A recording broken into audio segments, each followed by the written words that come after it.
let's do this. Okay. Car started.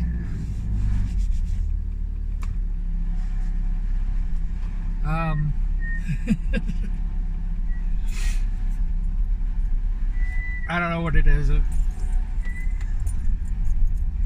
I had only one follower come in. Actually, they weren't a subscriber or anything like that here on YouTube. And they watched for 11 seconds, and it was like, that's the only view that the video got. So I've been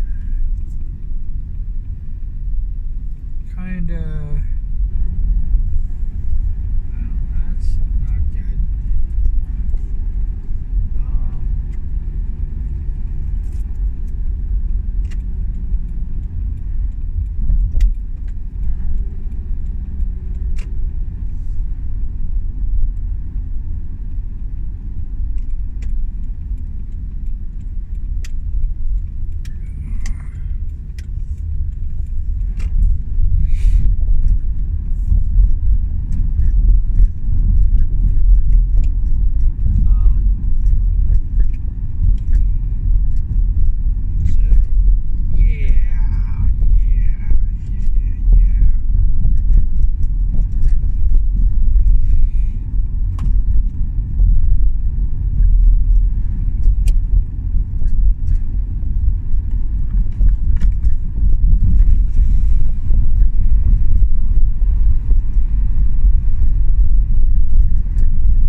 The detour.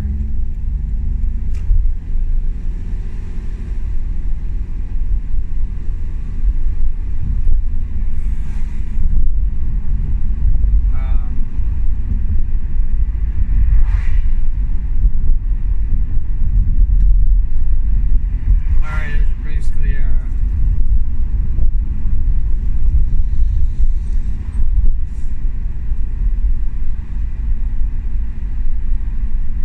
I'm gonna do my best. Like, a lot of really positive things are happening.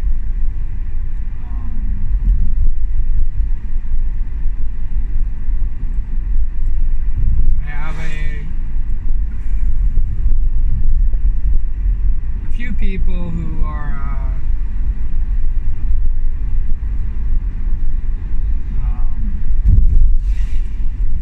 trying to do a partner push on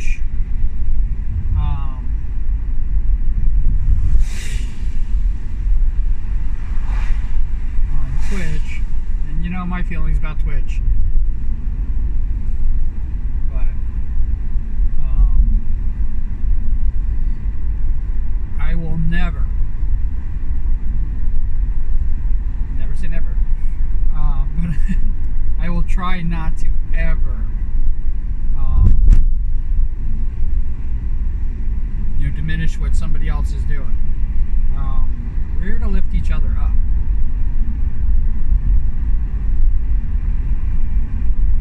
Just because I hate the company doesn't mean that I need to take it out on the people who are trying their best to even use this as their their living. This is their job.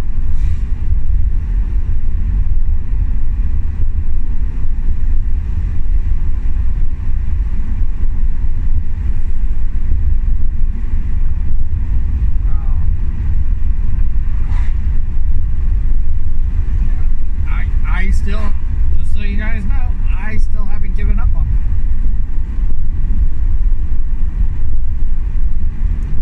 But I'm also kind of like a leery person of be careful what I wish for. I'd rather have strong people that, are willing to watch my videos.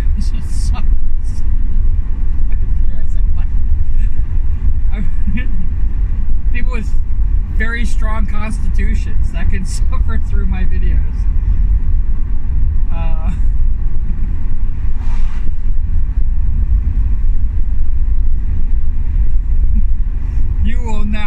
watch.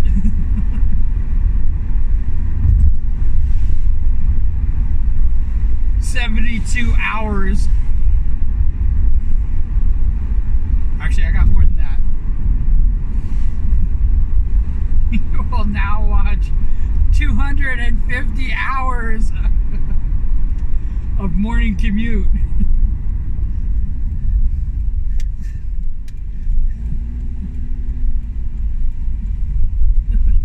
Can't look away.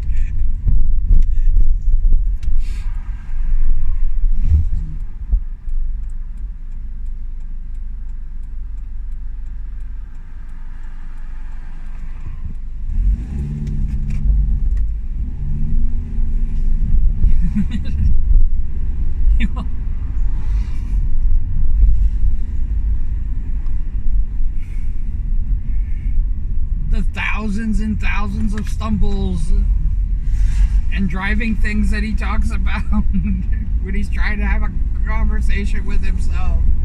I mean, I don't know, maybe that would be complete torture.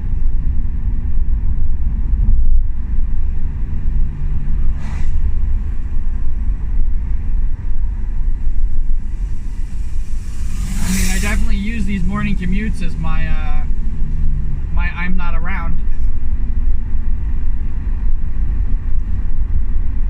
Probably why I don't have a lot of viewers. But everybody's been wonderful.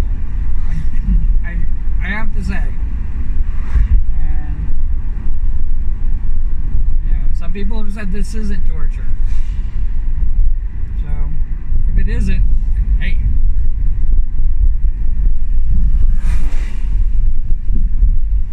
I give you all the credit in the world. At least I don't sound like your dad.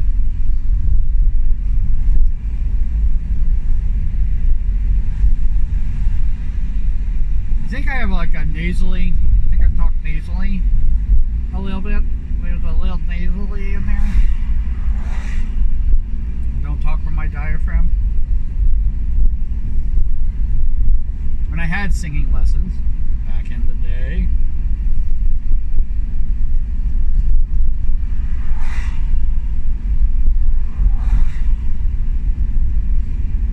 back in the day, before I reached puberty, there was a time we put forth the proposition to learn how to sing.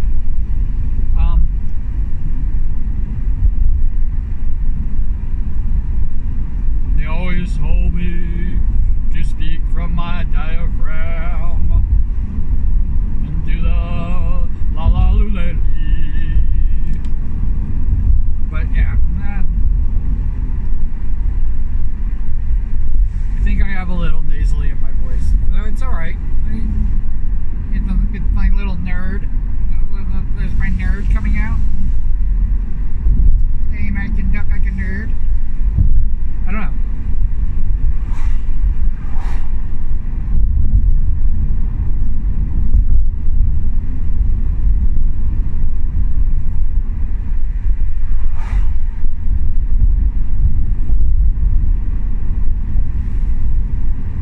Like I said, I have like vague memory of my father.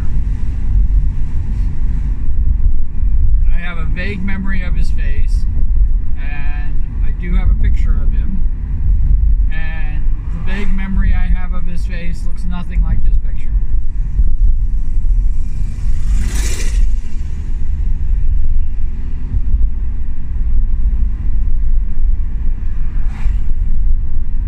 So what does that say? It says that my memory is completely and totally flawed.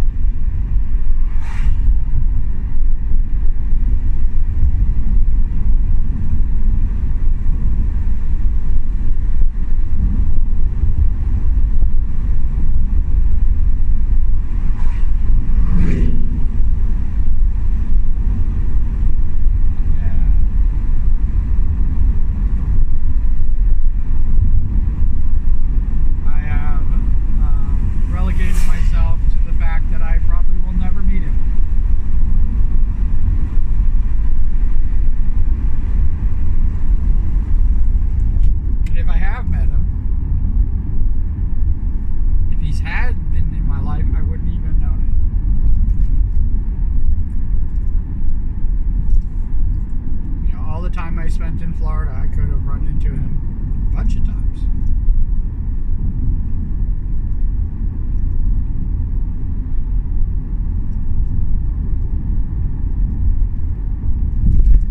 But I would never have done it.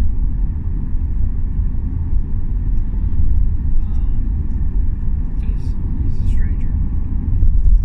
So, at least you don't have that. Now that I went on a tangent about that. So, some people have said my voice is calming.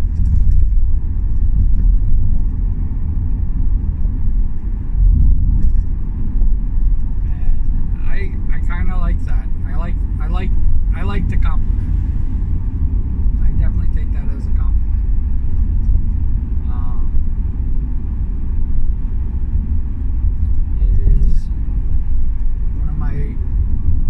I think it's one of my better traits that I have, is that even in crisis, I remain calm and do what I have to do.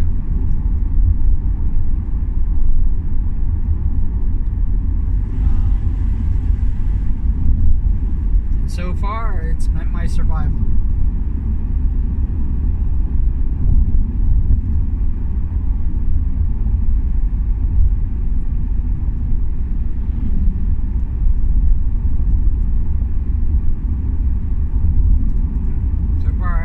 So far I've lived through it all.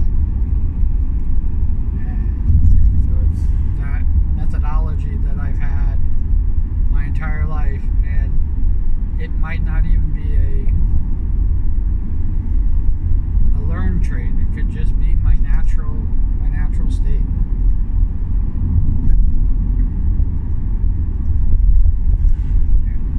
I have survived some trauma. I got some trauma.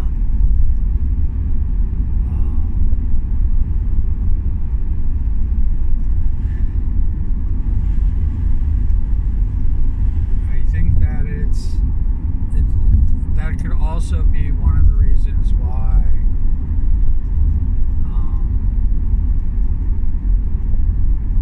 as good of a storyteller that I am, that I pat myself on the back.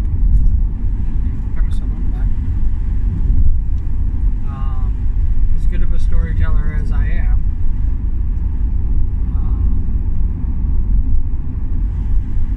I don't really tell stories while I'm driving to work, because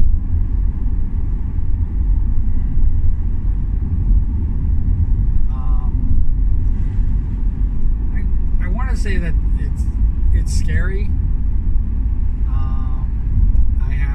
I have told stories that, you know, might as well be freaking horror stories.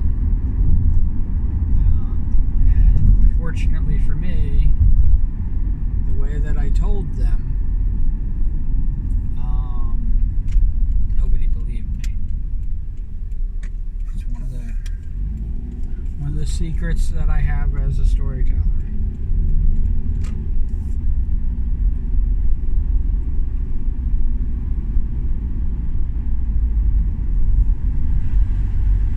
Is that you can make the truth, the absolute truth,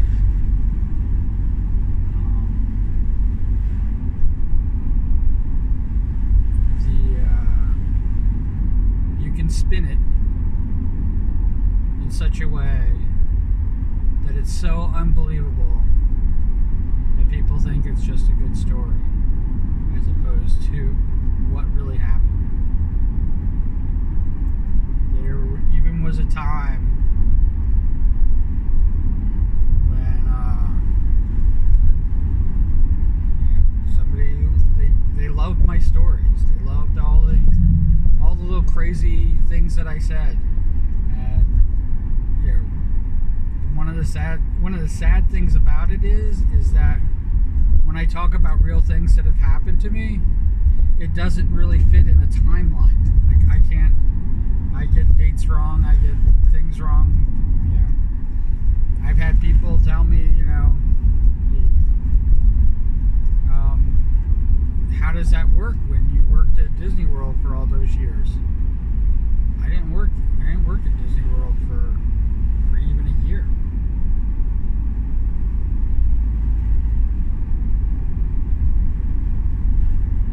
I was in and out of there quick as can be.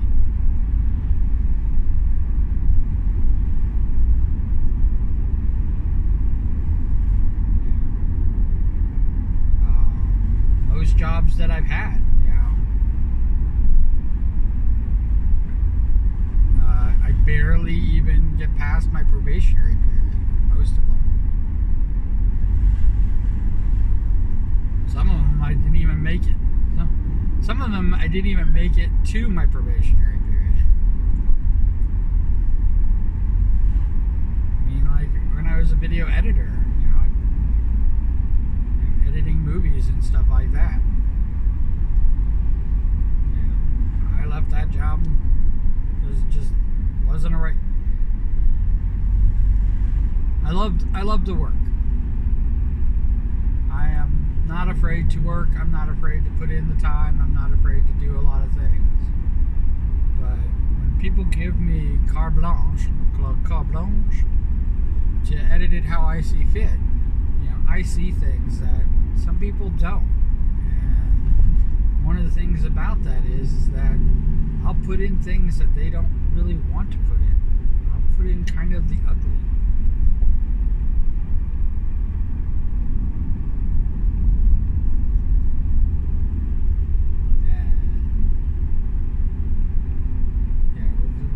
A lot of videos that I was editing, they didn't want that. They wanted it to be more fantasy, more, their vision. And, why did I take this take as opposed to taking the take that they thought was good? When I thought the take that was good didn't convey anything. Like, it's not that type of movie, kid.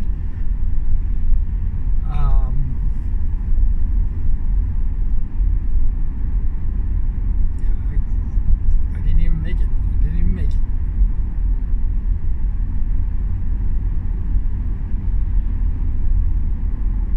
And I've had, I tend to not,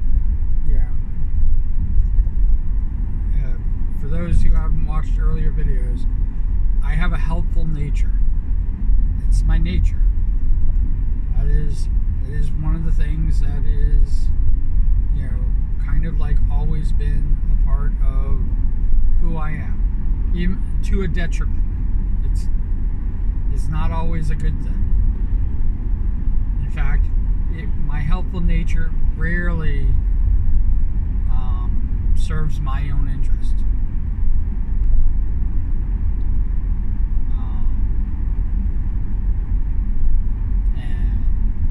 Problems with that is that when I do get a position or put in a position of where I am in charge and I'm leaving the position where I was kind of like the right-hand guy, I was the person that basically, filled in the blanks and, kept everything running. Get moved into a position where away from that,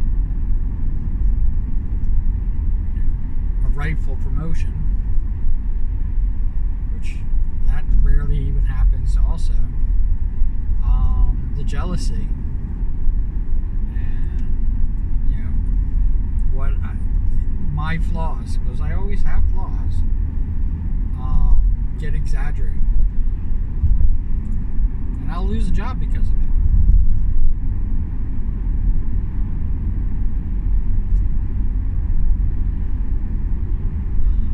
I definitely am a problem solver. I definitely, and like I said, my nature is to be helpful.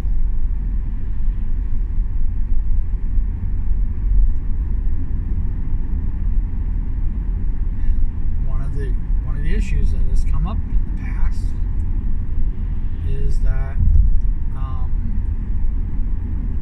there's a problem, and I'm not always right. I'm not always, I don't always have the best solution, but I have a solution.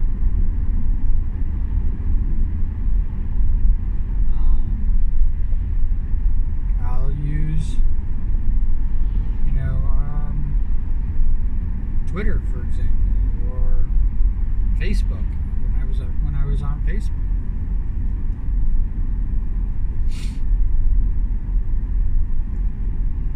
If anybody asked any type of question, any type of question, no matter what it was, could have been anything. It was how we came up with the idea of Q Knows Best segment that I was going to be doing on this channel. Oh. I wonder how long he was like that.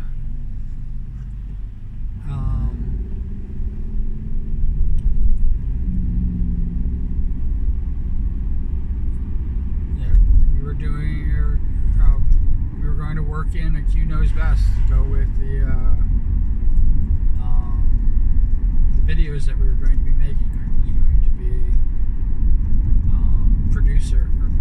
I was going to be a producer. I was going to be a producer and prop master. And sometimes I would even appear. As guy in blue shirt or red shirt or whatever. Red shirt's probably the best because it's a nice Star Trek reference.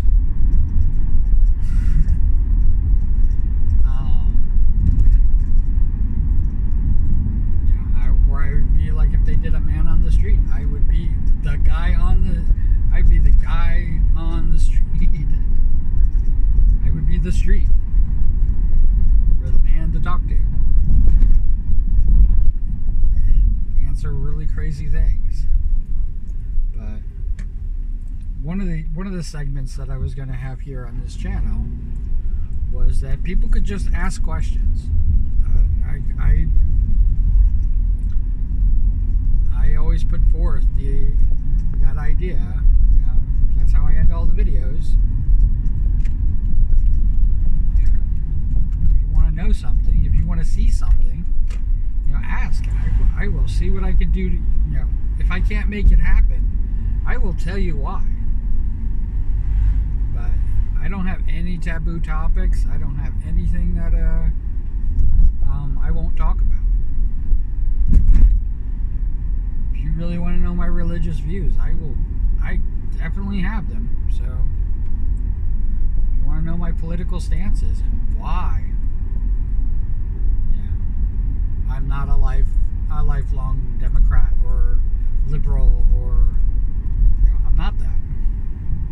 In fact, I remember when I took a test to find out my affiliations, I think I turned out to be a libertarian.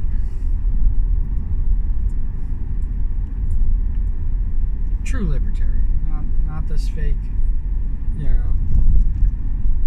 physical conservative libertarian bullshit where they're expecting everybody to do the work for not the Ayn Rand libertarian where they expect everybody to do anything for them and give nothing back. Now, I'm not that type of libertarian. I think it makes me more of a Marxist, I guess.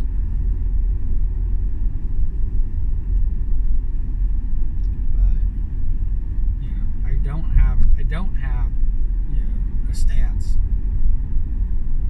If the GOP has anything to say, I'm pro capital punishment. But I'm not pro capital punishment because I want to kill people. No, I'm pro capital punishment because the reality is that people are not going to be rehabilitated. We throw people in jail for literally no reason most of the time. The thousands, or hundreds of thousands of people that are freaking sitting in jail right now, disproportionately black or disproportionately non-white, I I should say. Yeah. Problem, most of them don't even belong there.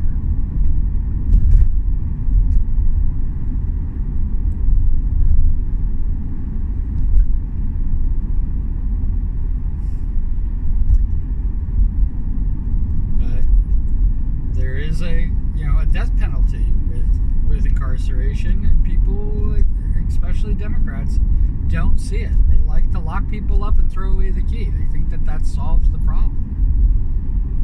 And what you have is, instead of giving somebody the electric chair or lethal injection or hanging or decapitation, no matter what, whatever the freaking way of punishment is.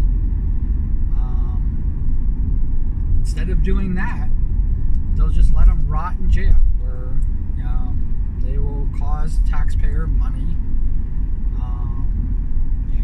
It is a boon to a town because they are usually state-funded private organizations, and so towns tend to have a boon financially, and they think that that's right, but they're not making the money.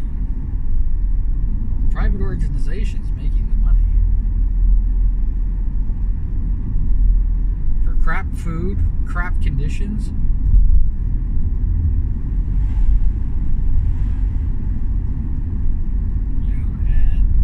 And I think somebody said it's like $1,300 a day, or is it $800 a day, or $1,300 a week?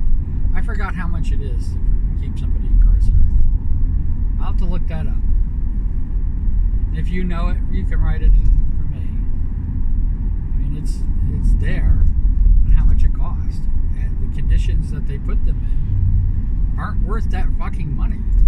And it's not enough money to pay. It's more than enough money to pay the officers that are basically guarding them. Especially when you have 1 to 200, one guard for every 200 inmates. Most of their yearly salaries are paid just by the day. So I don't even think that the employment budget even scratches the surface on the money that's being made. The food budget, I don't even think it scratches the surface. It's a big money-making industry.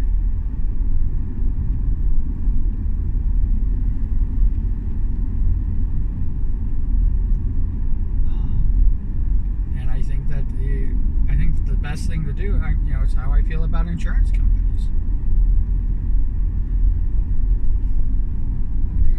Look what happened with Helena.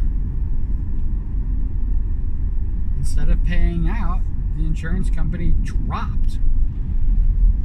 So all these people that have been paying all this money, and I hate to say it, Florida insurance ain't fucking cheap. There are people who pay every year the cost that it is for their fucking house in insurance.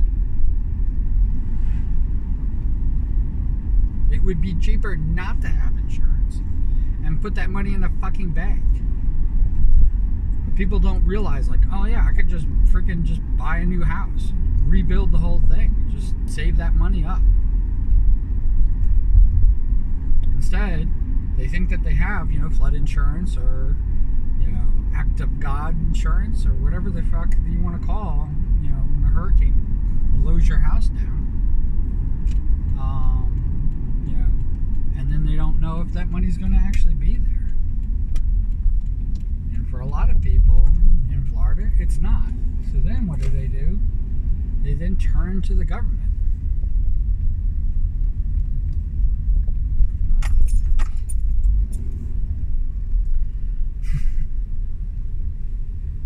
It's a shitty ass deal.